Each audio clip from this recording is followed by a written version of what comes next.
Marcoleta disqualified sa Senado, tatanggalin na. Iniisa-isa na talaga ang Duterte Ali.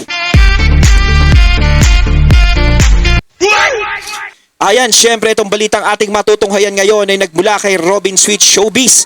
At ito po ang inyong lingkod na si BT at na magbibigay ng reaksyon at komento dito sa video na ating matutunghayan ngayon. At huwag na natin pagtagalin at sabay-sabay na nating panoorin ang laban ng video na hatid sa atin ni Robin Sweet Showbiz at bibigyan natin ng reaksyon ang balitang ito. Pasok! Nagbabala si COMELEC Chairman George Garcia na posibleng maharap si Senator Dante Marcoleta sa election offense at iba pang kaso tulad ng falsification of public documents kung mapatunayang peke o hindi tapat ang kanyang statement of contributions and expenditures.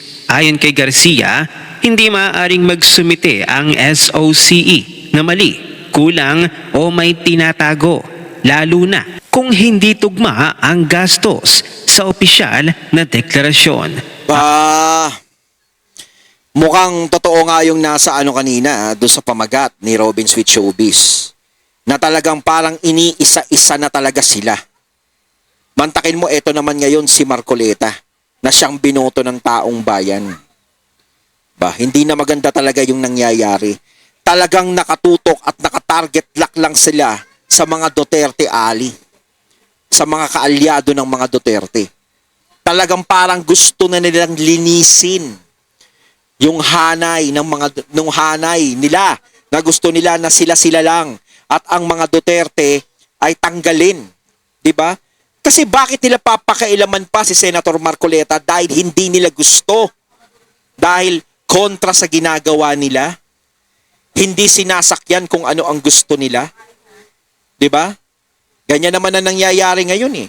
Parang pwede kang matira kung ikaw ay sumasakay sa kanilang gusto. Pero pag hindi, yari ka. Napapaghalataan po tayo na talagang pinupolitika na natin talaga to.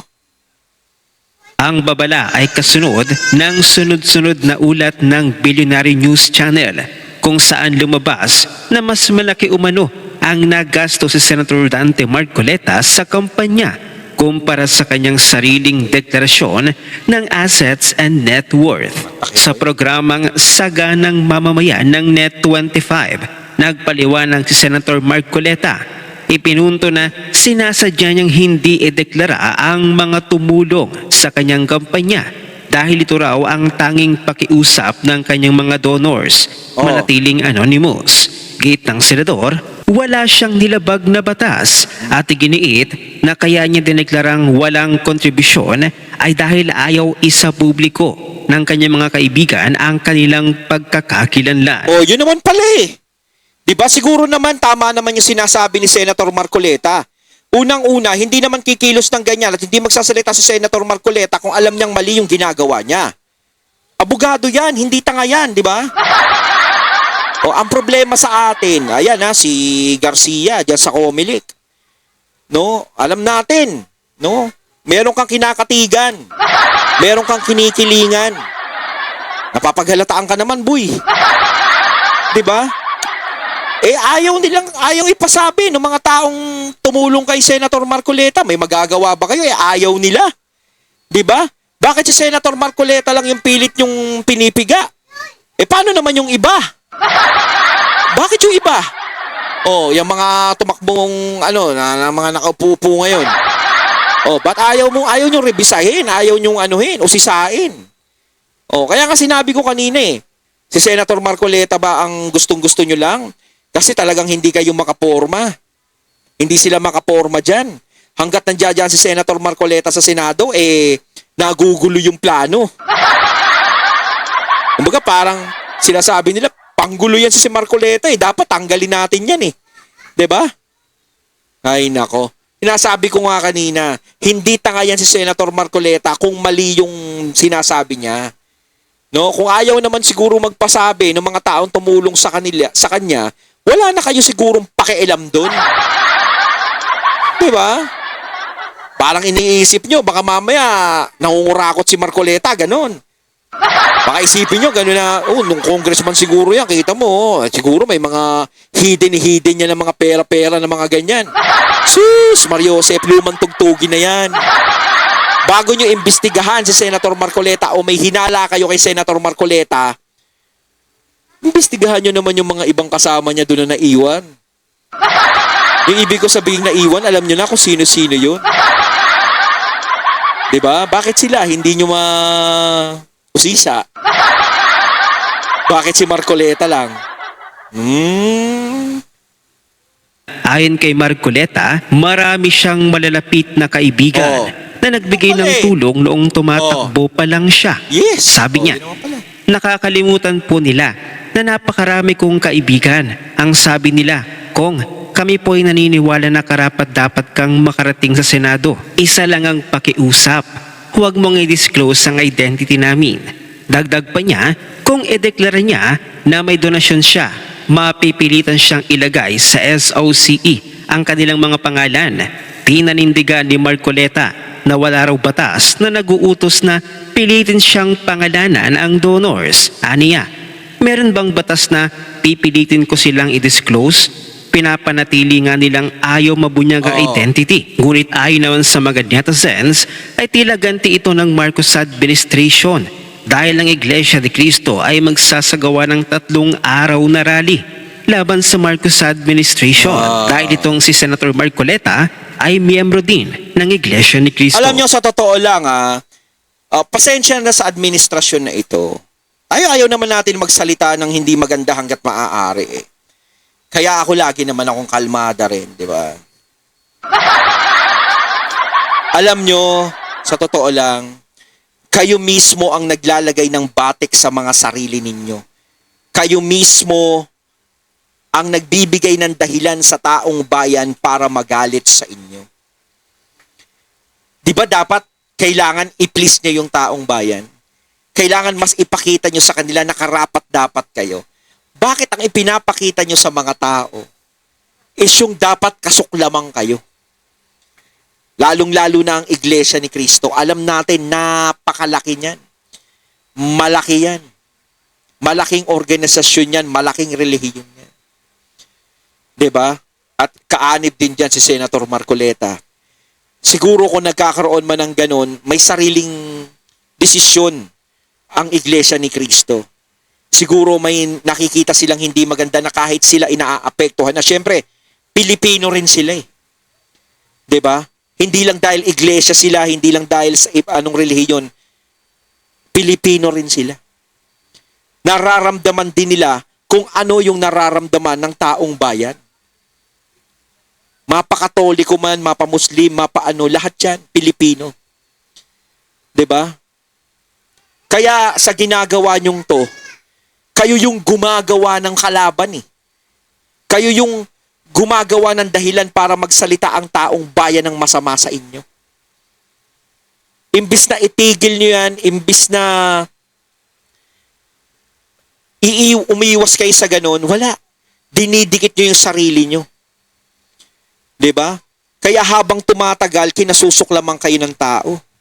Tapos may nachichismis pang ayaw nyo magbitaw sa pwesto na baka ma-extend pa yung term. Mas pinasusuklam nyo pa yung mga tao sa inyo. Na tipong uupo kayo dahil pinaupo lang kayo ng mga kakampi nyo o ng mga kasama nyo. Pero ang taong bayan, hindi naman kayo pinauupo. Mas nakakahiya yun, di ba? Na ayaw sa iyo ng taong bayan tapos, di ba? Samantalay sa naging press briefing ni BBM, nagbitaw ng babala si Pangulong Marcos Jr. laban sa mga umano'y sangkot sa katiwalian sa bilyong-bilyong flood control projects. Ayon sa Pangulo, tapos sa daw ang panahon ng pagsasamantala at oras ng papanagutin ang mga nagnanakaw sa kaban ng bayan. Inanunsyo pa na bago sumapit ang Pasko ay may makukulong ng personalidad na pinaniniwalaang nakinabang sa anomalya. Git niya, hindi raw magiging masaya ang holiday season para sa mga tiwali. Gano'n naman tayo eh. Magpapasko sa kulungan, magbabagong taon sa kulungan. Lagi na lang sinasabi yan. Hanggang ngayon walang nangyayari. 'Di ba? Kaya nga matanong di ba? Sino ba yung magbabakasyon sa kulungan dyan? Di ba? Wag niyo sabihin ang magbabakasyon sa kulungan dyan, yung ano lang, yung mga naging instrumento lang. Alam niyo na yung sinasabi ko mga katunay. Pero dapat ang hinihiling kasi ng taong bayan, ang gustong makita ng taong bayan, na talagang maputol ang pinaka naging ugat niyan. Yun ang gustong makita ng taong bayan na ma-behind bars. Siya ang managot. 'Di ba? O kahit naman siya ang managot, ang ganda naman ng kulungan eh. Kaso nga lang, di natin alam pag naging iba ang presidente, o si BP Sara maging presidente, baka ilabas sila doon sa kulungan niya, itapon sila talaga sa city jail. 'Di ba? Patunayan niyo muna. Kasi kung ang ipapakulong niyo lang dyan is yung mga julalays lang o yung mga tauhan o instrumento lang niyang flood control project na yan, wala pa rin yun, hindi pa rin kami bibilib. Kasi yung mga tauhan na yan, hindi naman kikilos yan kung walang utos ng amo. Kailan ba kumilos?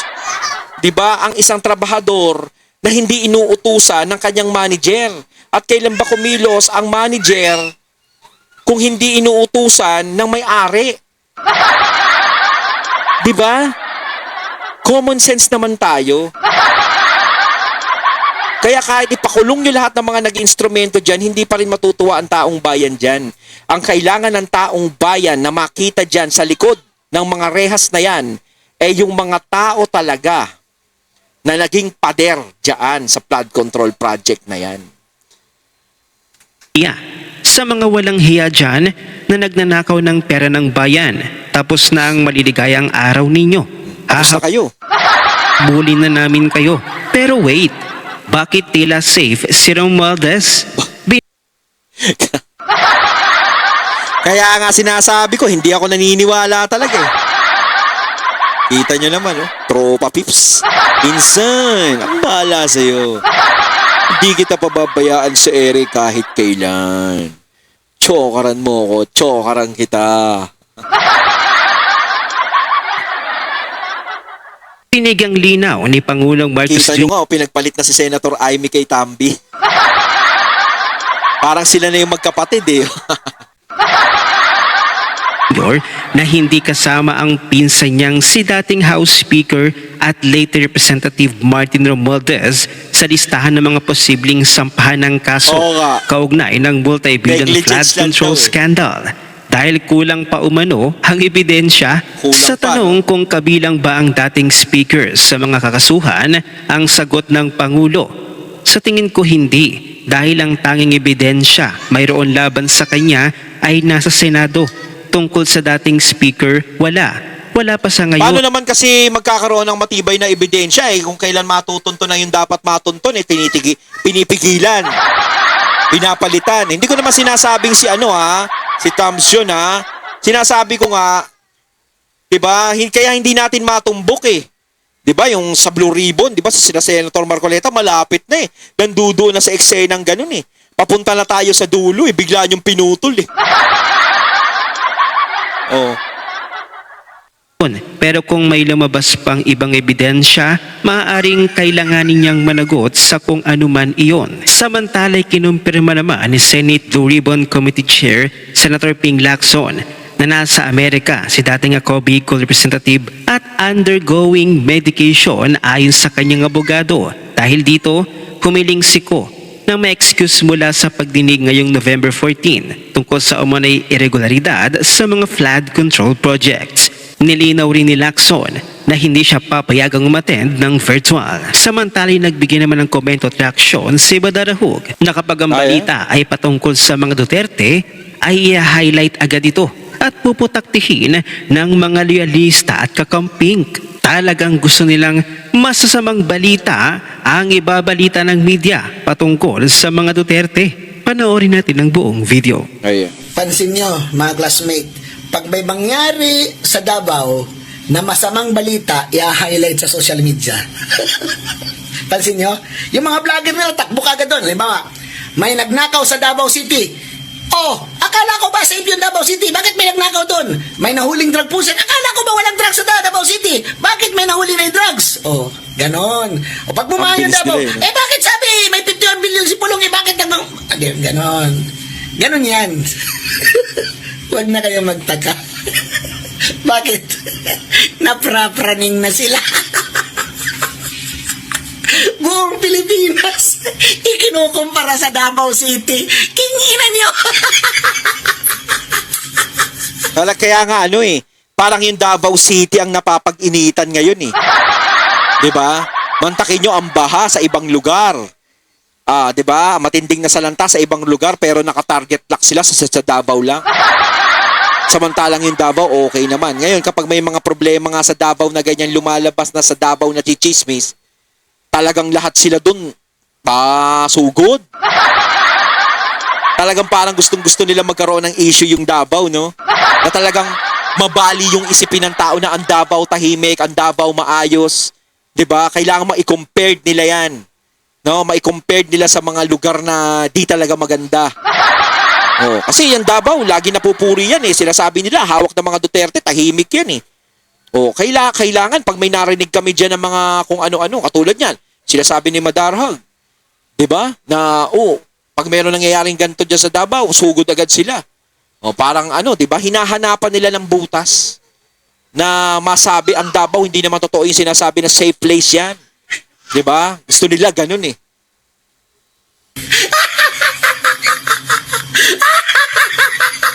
Puro kayo Davao. Sayang ang bayot. Patawang mga puta. Sayang ang bayo. Ano daw? Walang naitulong si PRRD sa ekonomiya ng Pilipinas? Ulul, sa employment pa lang, 2016 to 2020, mag-google ka, 6.57 million Yes. ang na-employ sa construction That's business. right, totoo 'yun. Pre-pandemic yan, ha? 6.57 million sa bill ni Digong. Oo. 1. Alam nyo kasi bobo lang talaga yung mga nagsasabi na wala namang naitulong si PRRD. Kaya nga sinasabi ko doon sa mga makakapalang mukha ng mga nagsasalitang yan, baka isa sila sa pumila ng SAP eh. 'Di ba? Oh. Tapos isa din sila sa mga nakikinabang sa 10 years na lisensya. Oh. Nako. Pagkakakapal ng mga pagmumukha ng mga yan. 5 to 1.6 noong pandemic time. Kasi nga, syempre, nag-slow down. Diba? Oo. Pero much better pa rin yun. Kaysa ngayon kay Marcos sa Build Better More. Oh. Meron bang magiging empleyado sa Ghost Project? Saan ka kukuha ng empleyado? Parang nawala yung more eh. Sa sementeryo. Parang hindi build better more eh. Kasi kay PRRD build. Tapos dito kay PBBM build better more. Parang mas bagay doon sa build better more. Build better story. Puro kwento na lang. Mag-build tayo ng maraming istorya. Kwento lang to. Kaya, magandang ekonomiya noon. Umiikot yung pera. Ngayon hindi. Dahil yung pera, diretso doon sa mga buaya. Sayang. Nandun sa kanilang bulsa, tapos ginagasto sila sa ibang bansa. Bumibili sila ng kung ano-anong mamahalin na gamit na hindi gawa dito sa Pilipinas. Yes. Alam nga, paano sila bibili dito ng eroplano? Wala naman tayong paggawaan ng eroplano dito. Baluto, meron. Alam niyo yung baluto? Baluto. King ng buhay ito. Alam niyo kung ano-ano na lang ang sinasabi niyo, mga loyalista at mga pink. Kung ano-ano sinasabi, hindi niyo alam yan. I-google niyo, 6.57 pre-pandemic. 6.57 million ang na-employ. Direct. Makakumag kasi yan. Yan ay, wala pa yung indirect niyan ha. Yung mga nagluluto ng ulam, yung mga nagdi-deliver, yung mga boarding houses, yung mga, di ba, ang daming nag-generate na income. Baka nga sila eh. 'Di ba? Yung pinunong gusto nila dati o yung pinuno na inaano nila eh. May nagawa ba? Lagi nilang tinitirya si PRRD, no? Kaya nga may kasabihan kung sino pa yung taong gumagawa ng mabuti, siya pa yung maraming kritiko eh. Oh. Diyan, tumatakbo talaga yung ekonomiya. Paano tong panahon ni Marcos? Yung Build Better No More. Yung build better story. Umor nga eh. Wala ngang empleyado kasi wala namang gagawin. Tinginan niyo mga... Sayang ang bayo. Sayang ang bayo! Ayon, at ating natunghayan ng video na nagmula kay Robin Sweet Showbiz at syempre natunghayan din natin ang boses na yun at ang video na yun na binigyan natin ng reaksyon na nagmula kay Madara Hug. Kayo mga katunay, ano masasabi nyo tungkol dito? Comment lang po kayo sa comment box. So once again, I'm BT and I'm out. Peace.